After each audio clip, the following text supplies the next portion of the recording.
Hello दोस्तों, कैसे हैं आप सभी। I hope all are well. सब लोग बढ़िया होंगे, सभी की तैयारी ज़बरदस्त चल रही होगी। तो आज हम लोग बात करने वाले हैं सिंधु घाटी सभ्यता से संबंधित कुछ बहुत ही ज़्यादा महत्वपूर्ण तथ्यों के बारे में, जो कहीं ना कहीं किसी ना किसी परीक्षा में हर जगह आपको देखने को मिल सकते हैं। तो बात करते हैं फर्स्टली सिंधु घाटी सभ्यता से मोस्ट इम्पॉर्टेंट बात कि सिंधु घाटी सभ्यता एक मात्र सत्तात्मक सभ्यता थी। यहाँ से स्त्री मृण मूर्तियाँ अधिक से अधिक मिली हैं। स्त्री की मृण मूर्तियाँ अधिक से अधिक संख्या में मिली है। इससे ये पता चलता है कि मात्र सत्तात्मक सत्ता थी और पासा एक इस युग का प्रमुख खेल था। ऐसे ऐसे फैक्ट मिलेंगे जो कहीं नहीं मिलेंगे आपको। पासा इस युग का प्रमुख खेल था और ये लोग योगासन भी करते थे। सिंधु सभ्यता कांस्य युगीन सभ्यता थी और यहाँ के लोग लोहे से परिचित नहीं थे, मोस्ट इम्पॉर्टेंट। और मोहनजोदड़ो से एक नर्तकी की मूर्ति मिली है, इम्पॉर्टेंट है, आजकल करंट का मुद्दा बना हुआ। ये नर्तकी की मूर्ति मोहनजोदड़ो से मिली थी। ये कांस्य प्रतिमा कांस्य धातु की बनी हुई थी। ठीक है, इससे ये पता चलता है कि इस युग में कांसे का ज़्यादा से ज़्यादा प्रयोग किया जाता था। कांसा किससे मिलकर के बनता है? तांबा और टिन से मिलकर के कांसा धातु बनाई जाती है।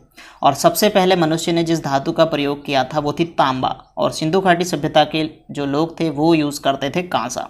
ठीक है, तो हड़प्पा के समय सामान्य आवास क्षेत्र के दक्षिण में एक ऐसा कब्रिस्तान स्थित है जिसे समाधि यानी कब्रिस्तान R37 कहा जाता है। ये कहाँ से मिला आपको ध्यान रखना है, ये हड़प्पा से मिला है कब्रिस्तान R37।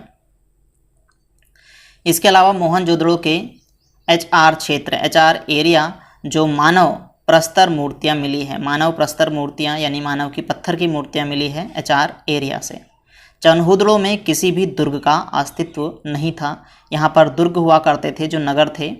जो सिंधु घाटी सभ्यता थी वो नगर और दुर्ग दो हिस्सों में बटी हुई थी।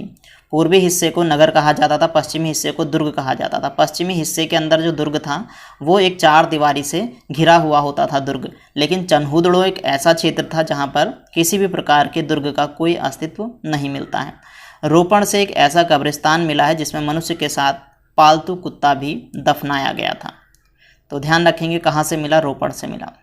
कालीबंगा में प्राक सैंधव संस्कृति की सबसे महत्वपूर्ण जो उपलब्धि है वो जुते हुए खेत मिले हैं। कहाँ से मिले, ध्यान रखना है, कालीबंगा से जुते हुए खेतों का साक्ष्य मिला है। कालीबंगा का मतलब होता है काले रंग की चूड़ियाँ। राखी गढ़ी मोस्ट इम्पॉर्टेंट है आपका। राखी गढ़ी भारत में सिंधु घाटी सभ्यता का सबसे बड़ा क्षेत्र है, सबसे बड़ा क्षेत्रफल की दृष्टि से।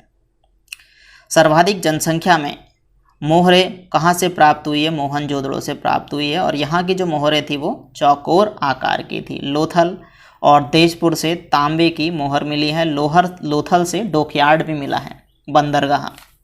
मोहनजोदड़ो व लोथल से प्राप्त मोहरों पर नाव का चित्र बना था, क्योंकि लोथल एक बंदरगाह था। हड़प्पा और चनहुदड़ो से तांबे कांसे की बैलगाड़ियों की आकृति भी प्राप्त हुई है। ये सारे पॉइंट मैं आपको बताता चल रहा हूँ जो कहीं नहीं मिलेंगे आपको, बहुत ज़्यादा इंपॉर्टेंट है आपकी सभी आगामी परीक्षाओं के लिए। जो एक तरीके से अंतिम संस्कार होता था, तीन तरह से होता था। आंशिक शवाधान होता था, कलश शवाधान होता था, प्रतीकात्मक शवाधान होता था। आंशिक शवाधान, पूर्ण शवाधान और जो है कि दाह संस्कार, तीन तरह से होता था। ठीक है, आंशिक शवाधान का मतलब होता है कि उसको आधा जब जो है कि क्या होता था, उसको आधा खा लेते थे कोई जानवर वगैरह किसी मरने के बाद में, फिर उसे दफना दिया जाता था, आंशिक शवाधान। कलश शवाधान पूरी तरह से जो है कि इसको एक तरीके से, ये थोड़ा सा टर्म मुझे अजीब लग रहे हैं, आंशिक और कलश और प्रतीकात्मक, आपको ध्यान रखना है। आंशिक शवाधान, पूर्ण शवाधान और जो है कि एक तरीके से दाह संस्कार। आंशिक शवाधान का मतलब होता था जो है कि आधा जब कोई उसको खा लेता था तब उसको ज़मीन के अंदर दबाया जाता था बाद में, जानवरों के खाने के बाद। उसके बाद पूर्ण शवाधान का मतलब होता था पूरी तरह से उसको दबा दिया जाता था। और दाह संस्कार का मतलब जो नॉर्मल आजकल जला दिया जाता है, जला करके अंतिम संस्कार, तीन तरह से अंतिम संस्कार होता था। हड़प्पा सभ्यता में मातृ देवी की उपासना सर्वाधिक मिली है। मातृ देवी की उपासना मिली है क्योंकि ये मातृ सत्तात्मक सत्ता थी और ये मूर्ति पूजा भी करते थे, ये माना गया है। लेकिन मातृ देवी की, प्रकृति के उपासक थे, देवी देवताओं को मानते थे लेकिन प्रकृति के देवी देवताओं को मानते थे। चावल के प्रथम साक्ष्य कहाँ से मिले? लोथल से मिले। प्रस्तर मूर्तियों में सर्वप्रथम मोहनजोदड़ो से प्राप्त योगी अथवा पुरोहित की एक मूर्ति मिली है।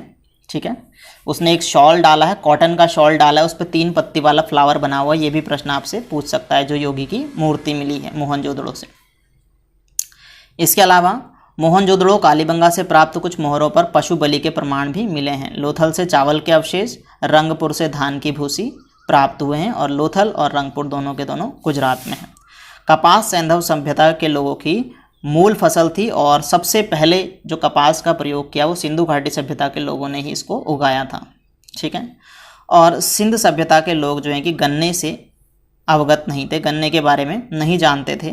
और लोथल से आटा पीसने की पत्थर की चक्की के 2 पार्ट मिले हैं, जिससे पता चलता है कि यहाँ पर चक्की भी थी, आटा भी पीसा जाता था। हड़प्पा संस्कृति में घोड़े के अस्तित्व को स्वीकार नहीं किया है, लेकिन ये माना जाता है कि घोड़े से परिचित नहीं थे। फिर भी जो है कि सुरकोटडा एक ऐसा स्थल है जहाँ से घोड़े के अस्थिपंजर के प्रमाण मिले हैं। ठीक है। और बलूचिस्तान का एक क्षेत्र है राना घुंडई, यहाँ से घोड़े के दांत मिले हैं। और मोहनजोदड़ो के एक ऊपरी सतह से घोड़े के अस्थिपंजर मिले हैं। मोहनजोदड़ो की ऊपरी सतह से घोड़े के अस्तित्व का संकेत मिलता है। बट फिर भी क्वेश्चन अगर आपसे पूछें कि क्या ये घोड़े से परिचित थे, तो आपको आंसर लगाना है कि घोड़े से परिचित नहीं थे।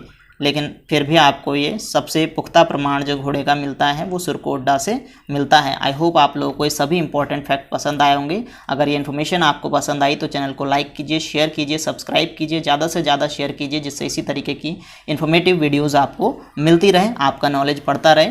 तो मिलते हैं नेक्स्ट वीडियो में, तब तक के लिए बाय बाय, टेक केयर।